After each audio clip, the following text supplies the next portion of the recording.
Bismillahirrahmanirrahim. Assalamualaikum warahmatullahi wabarakatuh. Alhamdulillah. Alhamdulillahirabbil alamin. Wa bihi nasta'in wa ala umuri dunya waddin. Wa ala alihi wa sahbihi rasulillahi ajma'in, amma ba'du. Allahumma sholli ala sayyidina Muhammad wa ala ali sayyidina Muhammad. Apa kabar saudara-saudaraku seiman? Mudah-mudahan kita semua diberikan kesehatan, keselamatan, umur yang panjang, rezeki yang berkah, berlimpah, manfaat di dunia wal akhirah. Amin amin ya rabbal alamin. Saudara-saudaraku yang dirahmati Allah Subhanahu wa taala. Dalam kesempatan kali ini saya akan berbagi amalan atau mengijazahkan amalan tentang memperlancar kerezekian. Memperluas rezeki itu dapat diartikan sangatlah luas. Bisa yang sudah bekerja, tambah lancar pekerjaannya. Bisa yang belum bekerja atau pengangguran, akan cepat mendapatkan pekerjaan. Bisa yang usahanya sedang seret, akan diperlancar usahanya. Bisa juga yang sedang kelilit hutang, agar cepat bisa melunasi hutang-hutangnya. Dan masih banyak yang lain lagi.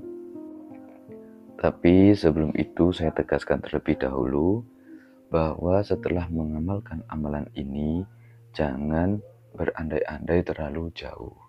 Misalkan kita yang awalnya sebelum mengamalkan amalan ini, kita pengangguran dan berandai-andai setelah mengamalkan amalan ini ingin seperti para sultan.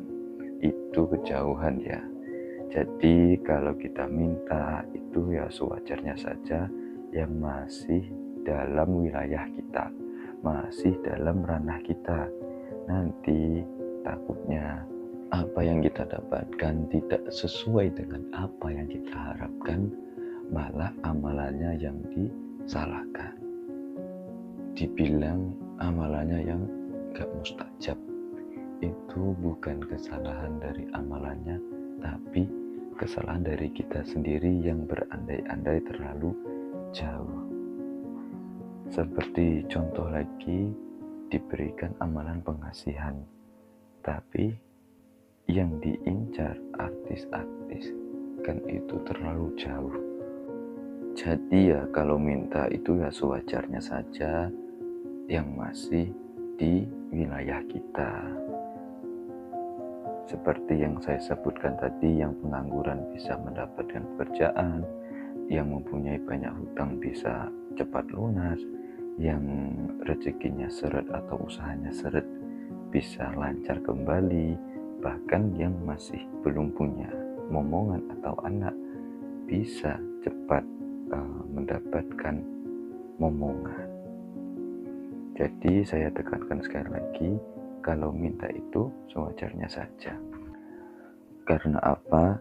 Ya karena agar kita tidak suudzon dengan amal-amalan. Semua amalan itu mustajab kok. Karena itu kalam Allah atau sabda Nabi atau dari ulama-ulama warasatul anbiya. Semua itu tergantung dari diri kita yang mengamalkannya.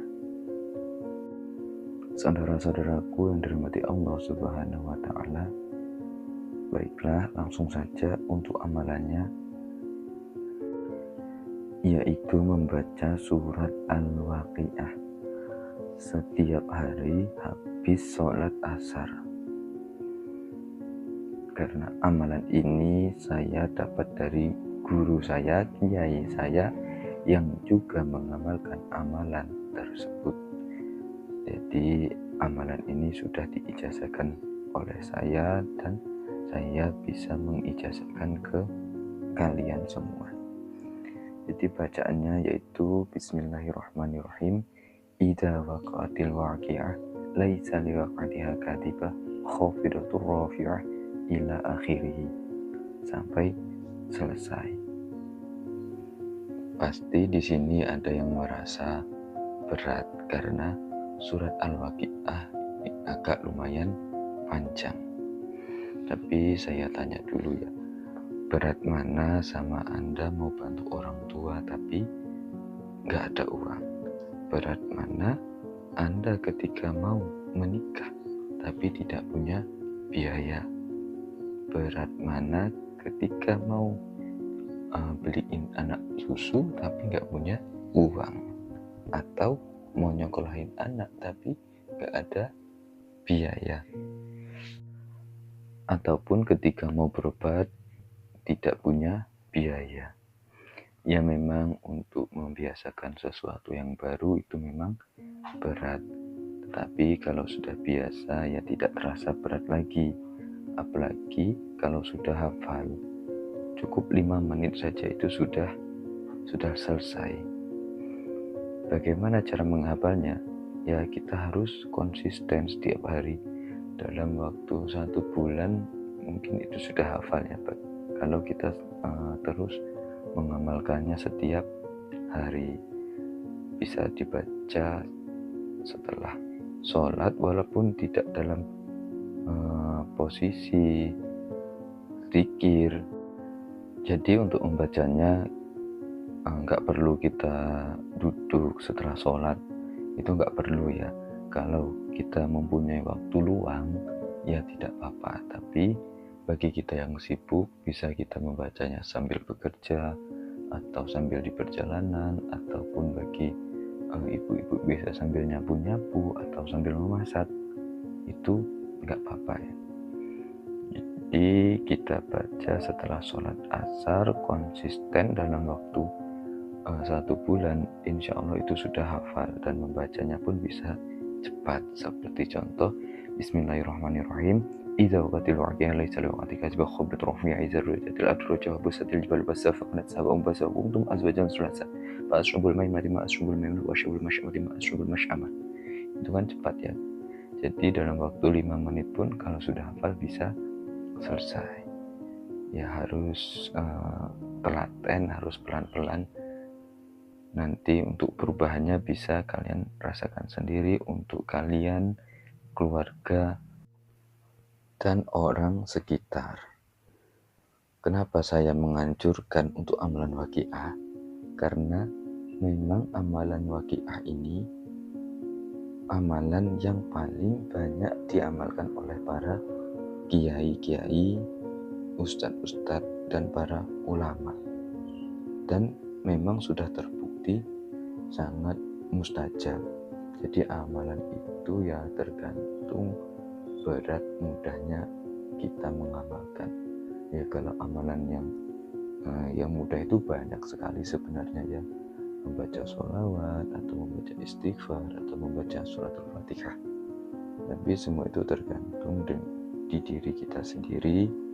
Kalau kita memang dekat dengan Gusti Allah, itu walaupun kita membaca amalan yang simple itu langsung mustajab, karena kita dari hati sudah bersih, perilaku pun sudah baik. Jadi ya tinggal membaca sedikit saja sudah mustajab.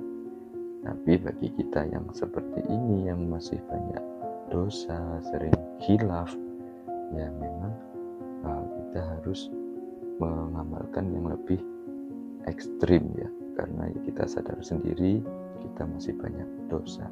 Selain kita mengamalkan, kita juga agar bisa lebih dekat dengan Gusti Allah. Mungkin cukup itu yang bisa saya sampaikan, mudah-mudahan bermanfaat. Dan bagi yang ingin mengamalkan, silakan, saya sudah mengijazahkan. Mudah-mudahan rezeki kita semua diperlancarkan oleh Gusti Allah. Mudah-mudahan kita semua diberikan kesehatan, keselamatan, hingga kita bisa bertemu dalam pertemuan berikutnya. Akhirul kalam, ihdinas shiratal mustaqim. Assalamualaikum warahmatullahi wabarakatuh.